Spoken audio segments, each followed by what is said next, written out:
Bardès, neurochirurgien qui a opéré Michael Schumacher hier dans la journée, le professeur Ginch, qui est chef de service de neurochirurgie, le professeur Payan, qui est chef du pôle d'anesthésie réanimation.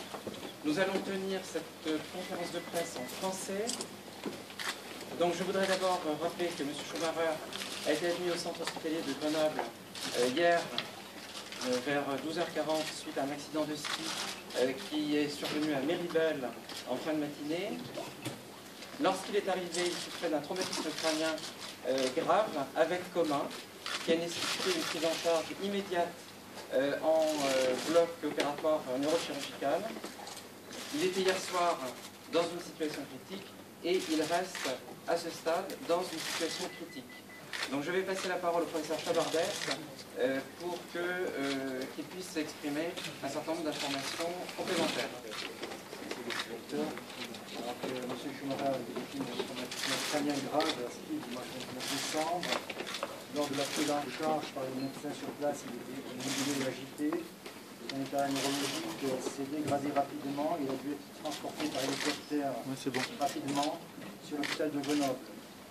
À son arrivée, nous avons constaté d'un point de vue clinique qu'il était en situation grave, de coma, avec des signes d'hypertension intracrânienne. Un scanner cérébral réalisé en urgence a montré plusieurs éléments, des hématomes intracrâniens, mais aussi des contusions cérébrales et l'édème cérébral diffus. Nous avons opéré en urgence pour évacuer les hématomes intracrâniens. Le scanner de contrôle post-opératoire a montré certes une évacuation des hématomes intracrâniens, mais aussi, malheureusement, l'apparition de lésions hémorragiques diffuses bilatérales. Il a donc été ensuite pris en charge en réanimation neurochirurgicale pour la poursuite de sa prise en charge médicale. Je passerai la parole ensuite à M. Payan pour faire part de sa remarque sur la réanimation.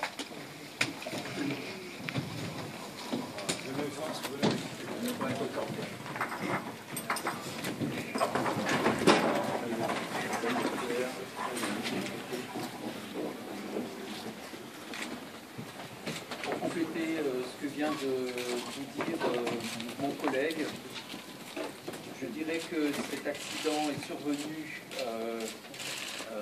à Haute-Cinétique, qu'il a été pris en charge immédiatement et sans délai jusqu'à notre hôpital. Il a été opéré dès son arrivée après un scanner cérébral et que par la suite son état est dans une situation critique sur le plan de la réanimation cérébrale, que tous les traitements qui sont à l'heure actuelle recommandés sont mis en œuvre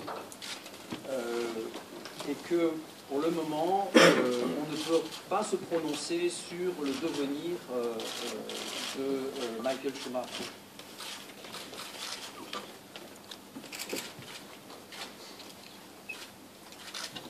Voilà, mesdames et messieurs, ce que nous souhaitions vous dire pour le moment.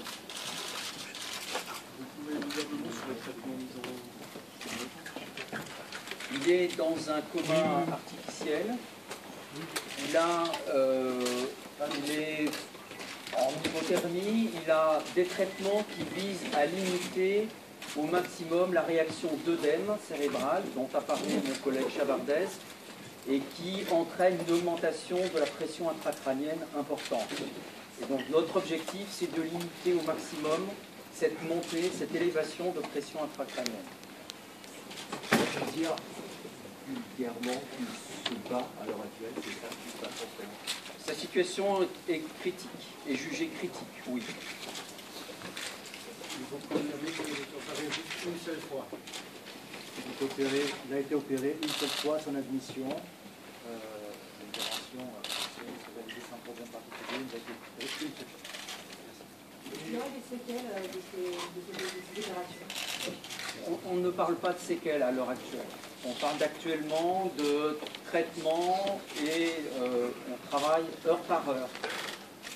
Il y a des lésions permanentes Il y a des lésions permanentes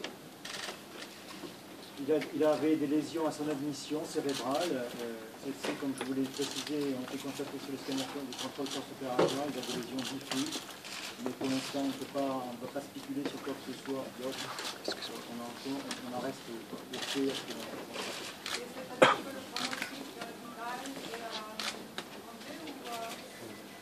Il est dans une situation critique. On peut parler d'un point de vue vital qui est engagé dans notre jargon médical français, c'est-à-dire qu'il est en réanimation, sa condition est jugée très sérieuse. Quelles sont ses chances de survie?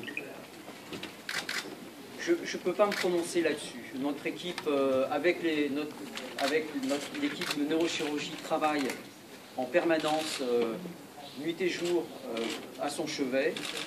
Et il est trop tôt pour émettre quoi que ce soit en termes de pronostic. Quand est-ce qu'on aura de nouvelles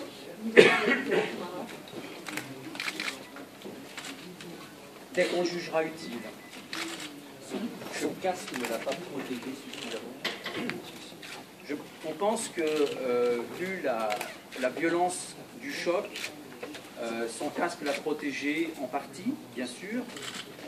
Quelqu'un qui aurait fait ce type d'accident sans casque, certainement ne serait pas arrivé jusqu'ici. Est-ce que le fait que ce soit un sportif de haut niveau peut l'aider à se battre dans ce type de situation, d'avoir la condition physique qu'il avait encore? Oui, c'est possible. Et sa famille peut lui voir quelquefois, comment ça se marche, c'est 10 minutes où il peut rester avec lui permanence, plus ou moins. Nous sommes en contact avec la famille qui est à son chevet. Est-ce qu'on envisage une deuxième opération? À ce stade, de ce que l'on voit, non, il n'est pas prévu de faire de deuxième intervention chirurgicale.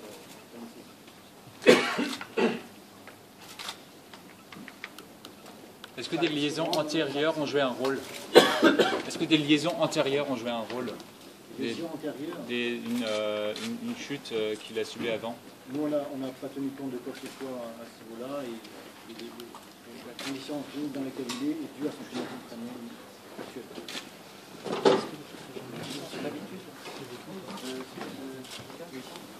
C'est un accident qui arrive souvent en ski ou...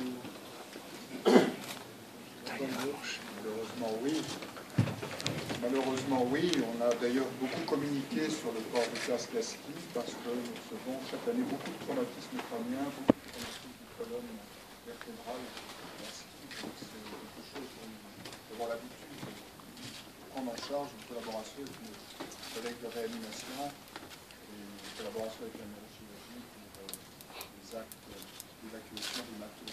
Mais malheureusement, c'est quelque chose qui est très fréquent. Ça n'a pas été suffisant. Vous voulez dire le casque?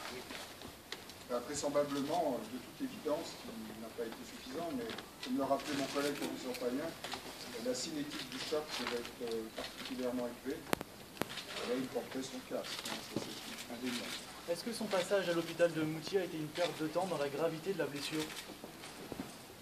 Non, dans la mesure où, de sa prise en charge à Méribel jusqu'à Moutier, il a été effectivement pris en charge sur un élément tout à fait bref, de le remettre en condition pour l'amener ensuite à l'hôpital. Et on considère que d'abord ce sont des procédures qui ont été écrites et qui nous permettent de travailler avec l'ensemble des centres dans notre région, puisque nous avons un réseau de soins en traumatologie qui fonctionne très bien. Et donc ce type de procédure et d'arrêt qui ne prend que quelques minutes n'a pas joué un rôle majeur dans l'évolution ultérieure. Une question encore, est-ce qu'on sait que Michael Schumacher a de nombreux sponsors, les sponsors aiment faire participer leurs médecins, est-ce que les sponsors devraient arriver avec leurs médecins dans les prochaines heures? À ce stade, on n'a pas d'informations particulières sur ce sujet. Est-ce qu'on peut vous poser des questions? Est-ce qu'on peut vous poser deux questions si vous voulez vous la communiquer?